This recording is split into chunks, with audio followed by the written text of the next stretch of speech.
कल अनवारुल हक काकड़ साहब ने निगरान वज़ीर-ए-आज़म के तौर पे हल्फ उठाया। अभी उनकी काबीना का ऐलान नहीं हुआ, लेकिन आज ओपन मार्केट में डॉलर जो है वो दोबारा 300 रुपये तक पहुंच गया है। क्या निगरान हुकूमत के पास कोई ऐसा फार्मूला या कोई ऐसा इख्तियार है कि ये डॉलर को कंट्रोल कर सके? और अहम तरीन सवाल ये है कि इसके आइनी इख्तियारात क्या होंगे? निगरान वज़ीर-ए-आज़म आम तौर पे आता है इलेक्शन करवाने के लिए, आम तौर पे सिर्फ 90 दिन के लिए आता है। हमने देखा है कि 1990 से लेके अब तक जो 7-8 निगरान हुकूमतें आई हैं, उन्होंने इलेक्शन करवाया और चले गए। लेकिन इस निगरान हुकूमत के बारे में सुन रहे हैं कि ये 90 दिन में इलेक्शन नहीं करवाएगी, बल्कि कुछ ज़्यादा वक्त लेगी। और ये भी कहा जा रहा है कि इलेक्शन करवाना तो इलेक्शन कमीशन का काम है, निगरान हुकूमत जो है वो इलेक्शन कमीशन के मामलात में मुदाखलत नहीं करेगी।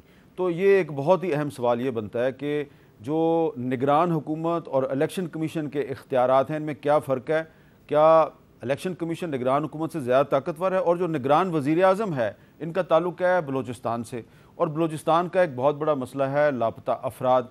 क्या ये लापता अफराद का मसला हल कर सकेंगे? और एक और भी मसला जो है वो अब सामने आ गया है, और वो ये है कि पाकिस्तान में सिर्फ जो पाकिस्तान के शहरी हैं लापता नहीं होते, बल्कि पाकिस्तान की पार्लियामेंट के ईवान ज़रीन या ईवान बाला में जो बिल पेश किए जाते हैं, ये भी लापता हो जाते हैं। ये तहरीक इंसाफ के दौरे हुकूमत में हमने सुना था कि गुमशुदा अफराद के बारे में जो बिल था वो गुमशुदा हो गया था।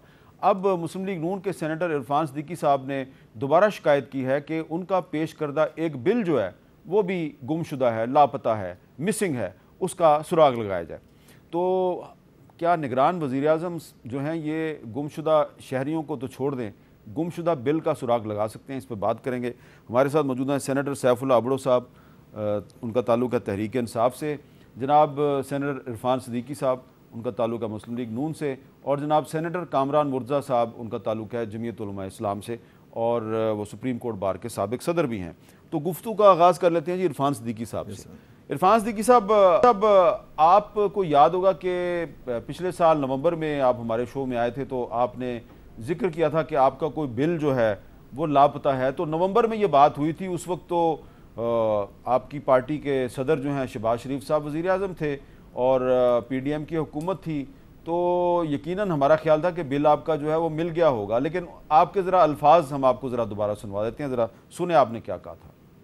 जहाँ तक ये साम्राज्य कवानीन का ताल्लुक़ है, ये ख़त्म होने चाहिए। ये जो एग्जेक्टिव अथॉरिटीज़ होती हैं, DC है, AC है, जो आपको मुझे कहता है जी इसको 14 दिन के लिए जेल भेज दो, तो हमारा आइन इसकी इजाज़त नहीं देता। आइन तो कहता है जी जुडिशरी अलग हो चुकी है, एग्जेक्टिव अलग हो चुकी है। लेकिन ये 100-150 साल पुराना कानून आज तक मौजूद है।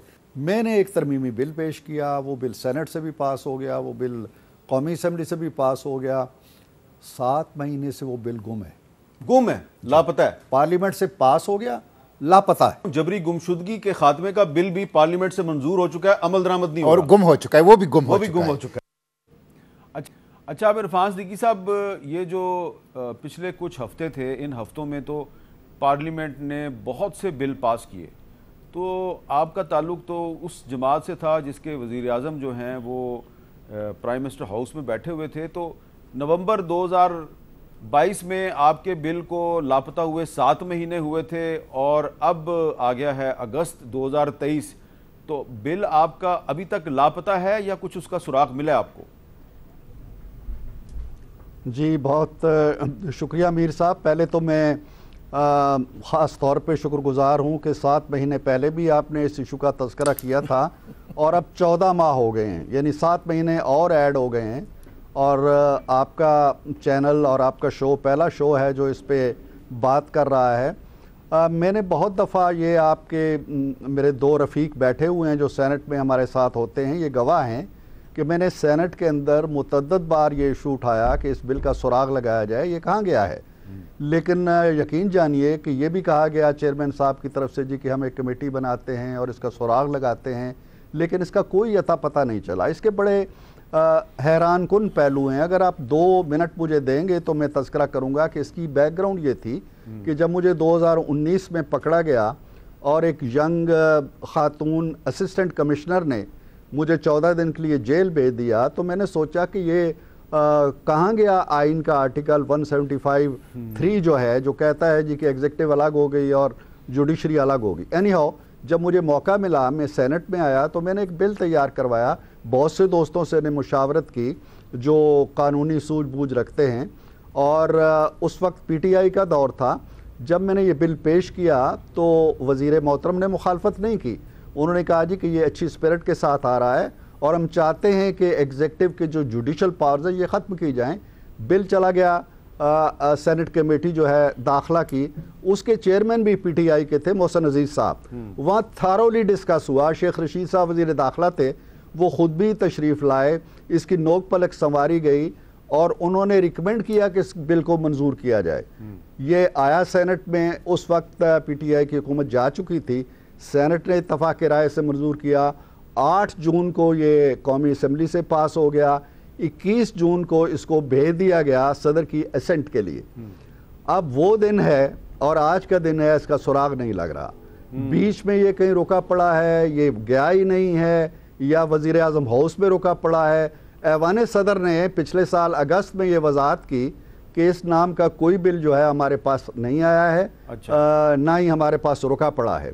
तो बीच का जो स्टेशन बनता था वो था ये जाते हैं थ्रू वज़ीर आज़म हाउस। अब वो वज़ीर आज़म हाउस में अटका हुआ है, और अटका हुआ है तो क्यों अटका हुआ है, लेकिन इसका जो सबसे अफसोसनाक पहलू है वो ये है कि 14 माह के बावजूद ये नेशनल असम्बली ने, जहाँ से वो गया था सदर के पास, नहीं पूछा जी कि कोई रिमाइंडर दे दें, कोई दोबारा पूछ लें जी कि 14 माह से ये कहाँ है। तो ये बड़ी अफसोसनाक सूरत हाल है, और मेरा ख्याल है ये पाकिस्तान में और शायद दुनिया में पहला वाक़या हो कि पार्लियामेंट का इत्तफाक राय से हम अदालत के बारे में शिकायत करते हैं जी अदालत ने हमारा कानून उड़ा दिया। हमारा वतीरा ये है कि हम अपने बनाए हुए कानून का तहफ़्फ़ुज़ नहीं कर सकते। हम तौहीन पार्लियामेंट के कानून बनाते हैं और पार्लियामेंट अपनी तौहीन खुद कर रही है। मुझे तो बड़ा दुख होता है इस सूरत हाल का।